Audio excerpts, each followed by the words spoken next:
கொளத்தூரில் பரபரப்பை ஏற்படுத்திய டூப் விஜய். இது தலைமைக்கு இவ்வளவு பெரிய அவமானம் என்று சேரன். தவேக தலைவராக இருக்கும் விஜய் போட்டியிடும் முதல் தேர்தல் இது என்பது அனைவருக்கும் தெரியும்.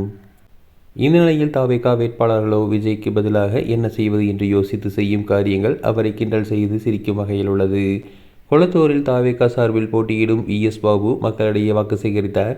அவருடன் விஜய் மாதிரியே ஒருவர் வந்து தவேக தலைவர் போன்றே கையசைத்து நடித்ததுதான் விமர்சனத்துக்குள்ளாகியுள்ளது. விஜய் இருக்கும்போதே அவரை மாதிரி ஒரு போலியான ஆளை அழைத்து வந்து பிரச்சாரம் செய்ய வேண்டிய அவசியம் என்ன என்று சினிமா ரசிகர்கள் கேள்வி கேட்பதுடன் போலி விஜய் என்றும் கலாய்க்கிறார்கள்.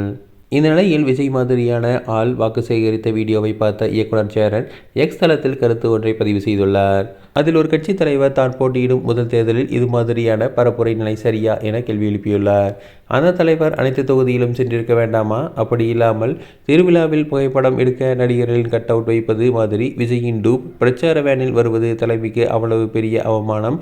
நாளை சட்டசபையில் இப்படி இத்தனை பேர் இருக்கப் போகிறார்களோ என கேள்வி எழுப்பியுள்ளார். 4 தேர்தலை பார்த்தும் தொடர் தோல்விகளை சந்தித்தும் கூட ஒருவர் தன் கட்சிக்காக கொள்கைக்காக மக்கள் மாறுவார்கள் என நம்பி கொட்டும் மழையிலும் பிரச்சாரம் செய்கிறார். அந்த தலைவன் எங்கே? முதல் தேர்தலில் தனக்கு டூப் போட அனுமதி அளித்த தலைமை எங்கே? மக்கள் சிந்திங்கள். ஸ்டாலின் அவர்களே இந்த வயதிலும் நடந்து பிரச்சாரம் செய்கிறார். ஆனால் நீங்களோ 1 மணி நேரம் மட்டும் அனுமதி கொடுத்தார்கள் என கூறி பிரச்சாரத்தை ரத்து செய்கிறீர்கள். நிஜ போட்டி திமுகவுக்கும் நாம் தமிழர் கட்சிக்கும் தானே. நீங்கள் சொல்லுங்க மக்களே என சேரன் தெரிவித்துள்ளார்.